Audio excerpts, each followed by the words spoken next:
And welcome back to 110 Daily on the 110 Sports Network. Josh and Josh here with you on a Monday. Thank you so much for making us part of your day. As you always say, Josh, there are winners and losers. We don't hand out participation trophies at the highest level of athletic competition, No, we do not. which means every weekend when games are played, teams come out as winners, teams come out as losers. So it's time for our Monday segment, winners and losers. And you have decided we're going to start with the winners today. We are. We're gonna have the dessert first. My winner is the Gonzaga Bulldogs. For partly because they go and beat UVA, Virginia, and do things to Virginia. And I won't get too deep into this, so we can talk about it in the next segment. But they do things to a Virginia defense that I've never seen anybody do to a Virginia defense. I've never seen a Virginia defense look as helpless and just like, what in the world are we supposed to do, as they did the day after Christmas. But now Gonzaga have wins over Kansas, West Virginia, Iowa, and Virginia.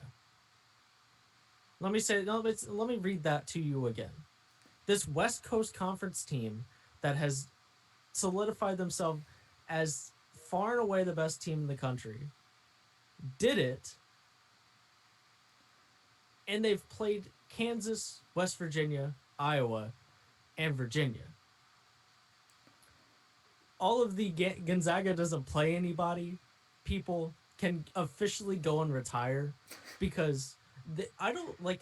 I can't think of another team ever that has convinced me so, that has done such a good job convincing me that they're the best team in the sport Oh, while doing this, no while question. playing these teams that they're playing. Kansas, West Virginia, Iowa, and Virginia. And at the end of the stretch, there's like anybody who's saying that there's a different team that's the best team in the country is just being different for the sake of being different, and quite frankly trying too hard at whatever they're doing. Because if you're not saying Gonzaga is the best team in the country, you're just trying too hard and you're not looking at what's right in front of you. Now they now they get to go play West Coast Conference games where I highly doubt anybody's going to truly challenge them there. Like, it might be the second weekend of the NCAA tournament before they're truly challenged again. Like, Yeah, that's like, I mean, because the way things are going right now, they're not going to play a caliber of team in the first weekend that's good enough to beat them or good enough to challenge them. And honestly, there's not a four seed in that I can think of right now that I would pick to even be in the same ballpark as Gonzaga. no, I mean that's Virginia, right? Right, or West Virginia, yeah. Like, Right. so I ju- I've never seen a team like, and part of this is because they're in the West Coast Conference. Because right, if they were Baylor, if Baylor had done this, you'd still be talking about how they're probably going to take a couple losses in the Big 12 schedule just because of how brutal it is. But I've never talked about a team like this where I just like something has to go wrong for them to not get to the Elite Eight. That's how good they are. Something has to go wrong for them to lose. Catastrophically wrong. Right, right. And we can talk about why they're so good and some of these other things that I want to say in the next segment. So we don't have to get too deep into specifically the Gonzaga Virginia game, but they are so good. They have so many guys that can beat you, and I don't know, like, so many things have to go wrong for anybody to beat this Gonzaga team, except maybe Baylor, and we just didn't get to see that. And right now, they're just not in the same ballpark, just because Gonzaga is that good. But they're my winner partly because right, they beat UVA, but also they've completed this just absolutely astounding non-conference schedule, beating the teams that they've beaten as convincingly as they've done it. And now, they get to sit up on their perch in conference play, which is, just a luxury that other teams don't have, but also a luxury that this year they absolutely have earned. Right? We went and played. uh, Is is Baylor's Big 12 schedule going to have four games against? those quality teams, like like do Yeah, you get what I'm saying yeah, here? Do you get yeah. what I'm saying here? No, Like I would say probably not.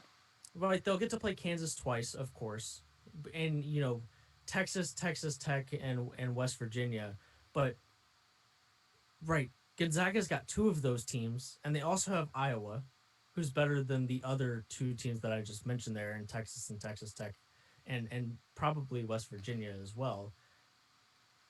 So the point being is that right, Baylor's going to have a tougher Big 12 schedule, but that Gonzaga non-conference schedule is certainly comparable. So they've earned their West Coast Conference slate, and that they should just waltz through.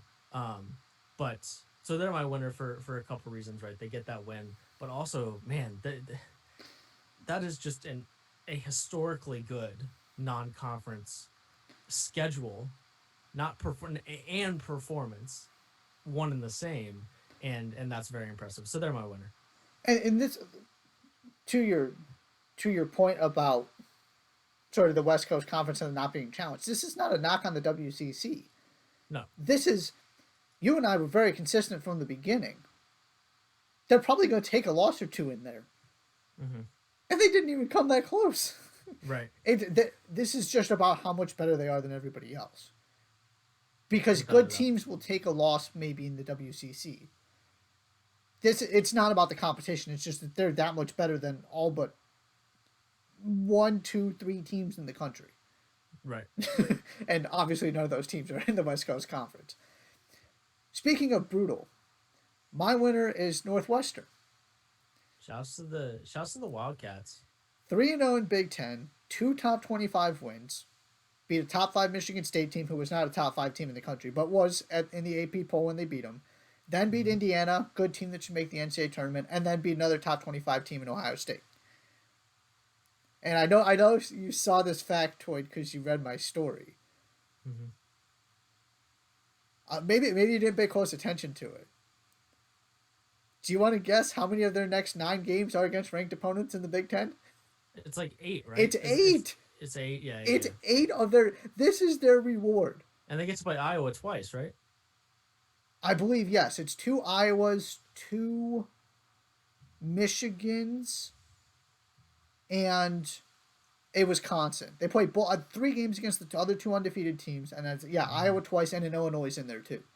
Yep. And then they got a couple games against Purdue and Indiana, I believe, and then 3 more ranked teams, including Wisconsin, I want to say, and Rutgers.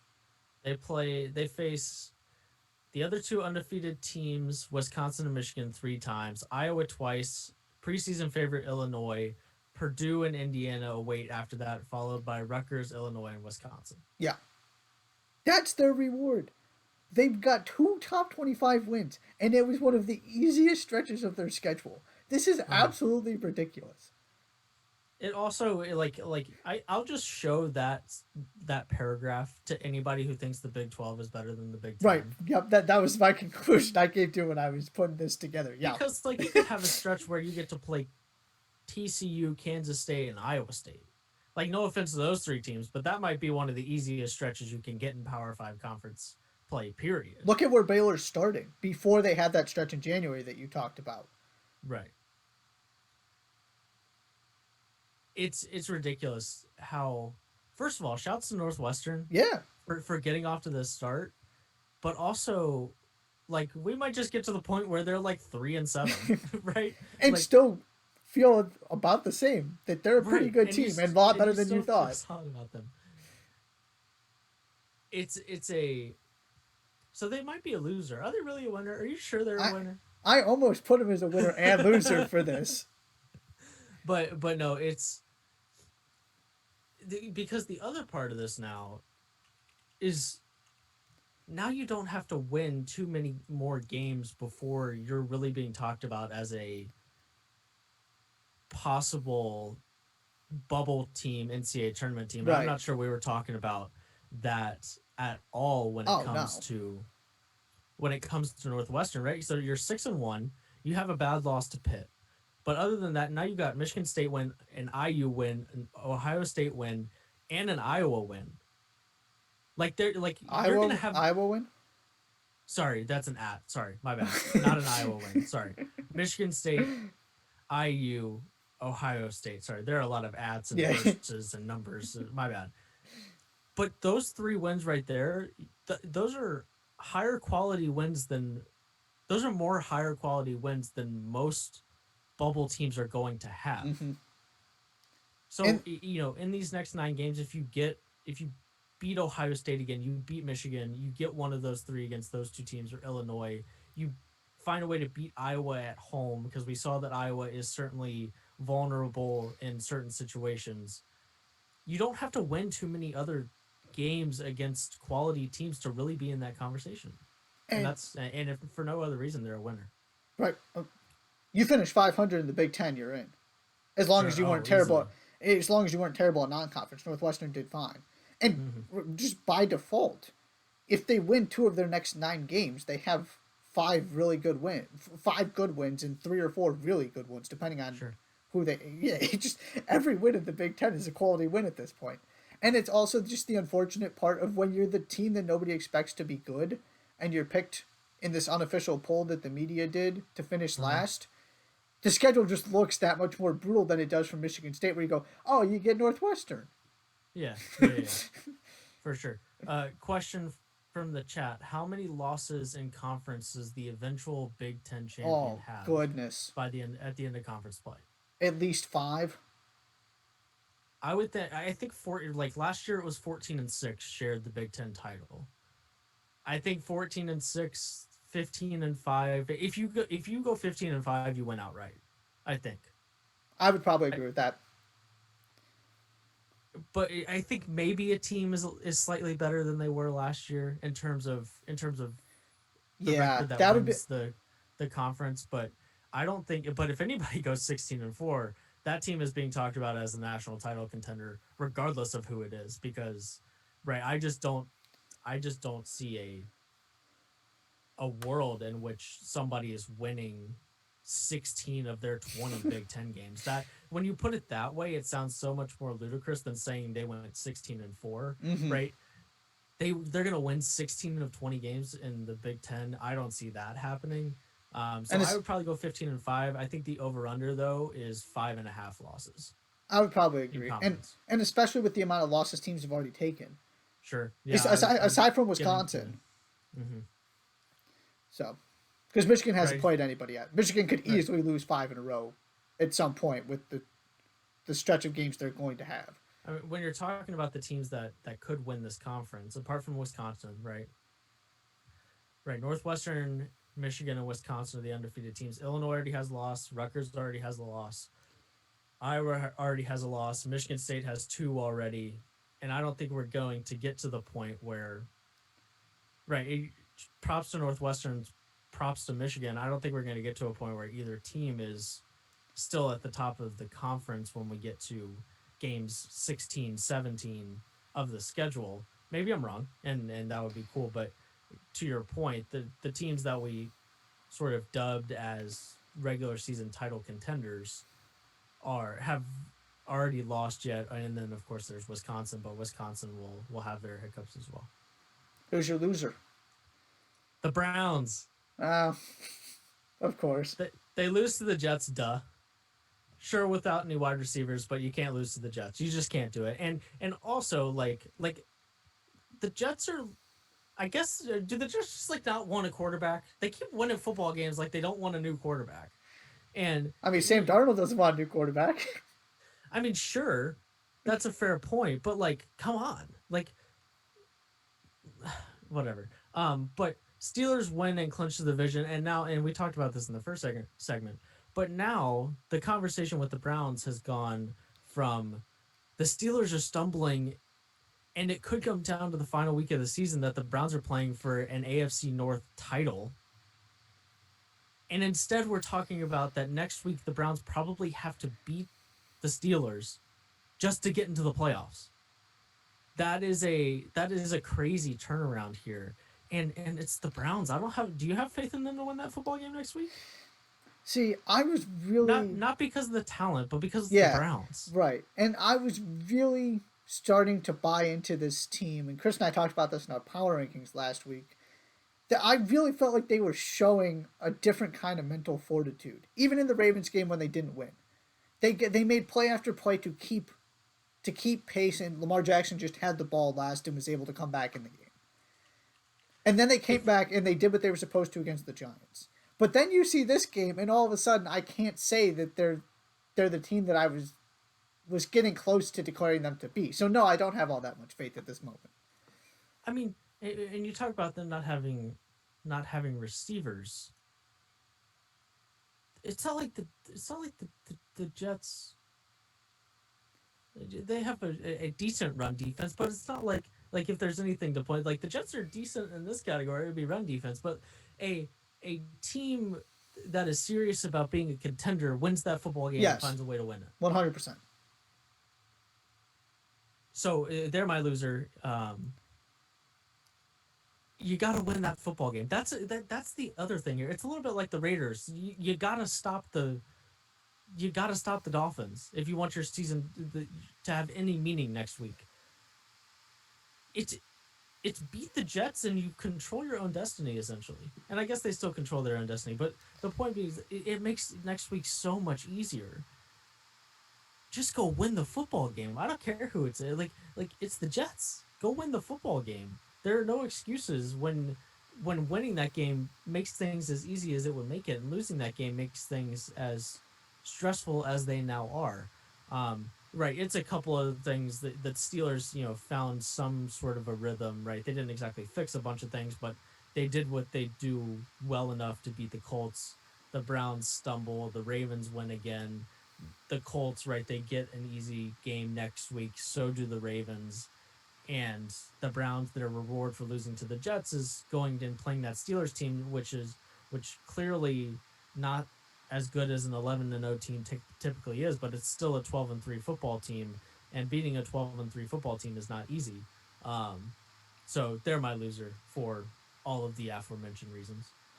My Yours? my loser is Coastal Carolina. Not because they played badly or that this was an embarrassing loss by any stretch of the imagination, but first of all, did you see what happened at the end of regulation? I did not. What happened at the end of regulation? People are getting on John Gruden. And this wasn't even okay. This wasn't a bad Hugh Freeze decision. Liberty had the ball. Coastal Carolina was out of timeouts. So Liberty was running down the clock to go kick a field goal to win the game. Okay. Instead of just taking a knee, though, they handed it off to the running back, who then the first time executed perfectly, took a knee, they killed the clock, and they went to do it again. Except this time, he ran into the pile, and then their tight end came up and tried to push him into the end zone, which is what they weren't trying to score, and he fumbled. So Coastal Carolina needed that to avoid losing in regulation. Right. Then they hold Liberty to a field goal, so they have a chance to win the game. And they have their field. First of all, they don't score a touchdown, and then they have their field goal blocked, and so there ends their perfect season. This is a good football team. It was not an embarrassing performance, like I said. My point here is, first of all, they missed an opportunity to finish an unbeaten season, which is just something that you may never have again at Coastal Carolina. But also, can we please just keep in mind that in the AAC, whatever team it may be, Central Florida, Cincinnati, whoever happens to be the cream of the crop that year, is playing teams like Louisiana, Lafayette, BYU, and Liberty on a regular basis, right? These are comparable to some of the Memphis and Tulsa games that Cincinnati had this year. Mm-hmm. And Coastal Carolina very nearly lost all three of them. Now, they did win two. They almost won all three. They were good in the big moments. They made the play at the 1 yard line against BYU to hold on to their undefeated season. They challenged themselves. They're a very good team. They should celebrate their undefeated regular season. I'm not trying to take anything away from them. But this, to me, was just another reminder that they needed one of the more bizarre things I've ever seen, a misexecuted kneel down to even get to overtime against a team that they were supposed to have on their schedule originally in Liberty. That there's just a difference between doing this in the Sun Belt or in Conference USA or whatever conference you want to throw in there than it is in the AAC or the other major conferences. There's a difference between the Power 5 and the AAC too. But there is a reason Cincinnati was always higher than Coastal Carolina, even though they had the whole They beat Louisiana Lafayette, who beat Iowa State thing going for them. That's really all I want to say. But congratulations on a phenomenal season. A tough way to end it, so they're my loser. This you talking about them in this context is exactly why they're a loser. Because now now the conversation this week is not about how good this season has been for Coastal Carolina and what they've done in their fourth year, fifth year, whatever it is, as an FBS team is so impressive. It's now they're the team that didn't get to play their Sun Belt championship game, and then they go and lose in their bowl game. The conversation is not anywhere near what it could have been about this football team. The fact that we're now talking about how Coastal is not anywhere as good as Cincinnati is in and of itself why they are a loser. Because the narrative at the end of this season, they don't get to play their bowl games, they don't get to be Sun Belt champions in that sense, and then they go lose their bowl game.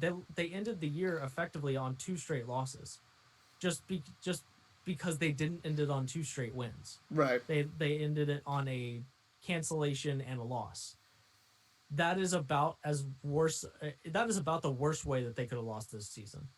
Sure, they could have lost the Sun Belt title game and then lost their bowl game, so they're just a two-loss Sun Belt team, and all of a sudden they don't look that impressive. Or you're looking back in the history books and that was a good year for Coastal, but that's about all you remember it as. Oh, it's a pretty good year for Coastal. Oh, look, they beat a BYU team. That's pretty cool.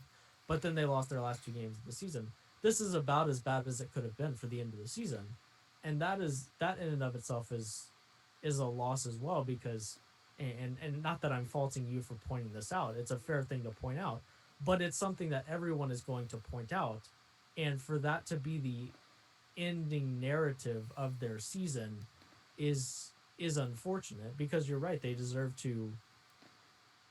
they were a good team that deserves to celebrate all that they've accomplished, but that's not exactly going to be the narrative for this team, at least in the talking heads, this sports talking heads portion of the sport and of just sports in general, and that's unfortunate as well. Sure.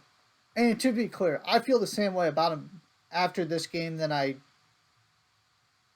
would have if they would have won.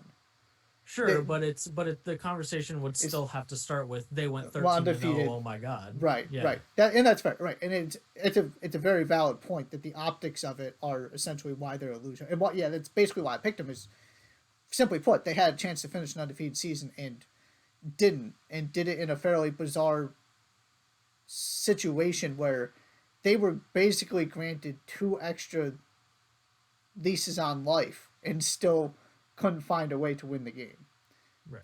But seriously, congratulations on a phenomenal season. They were a really fun story. They're a very good football team. That program is clearly headed in the right direction. I'm excited to see what they can do in the future. And Louisiana Lafayette won their bowl game. That doesn't help either. No. So now you're not a Sun Belt title, and now you're not a Sun Belt champion. They didn't quote unquote earn it because they didn't get to play the game. Yeah. Right. Nor you're a bowl winner, and the team that you were supposed to play went and won their bowl game.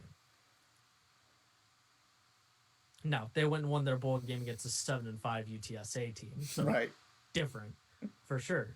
But the point is still the same. That is winners and losers. When we come back, more college basketball talk, singing our praises of Gonzaga, Wisconsin, Michigan State, all the chaos that's gone on in the Big Ten. That is coming up next. You're watching 110 Daily on the 110 Sports Network.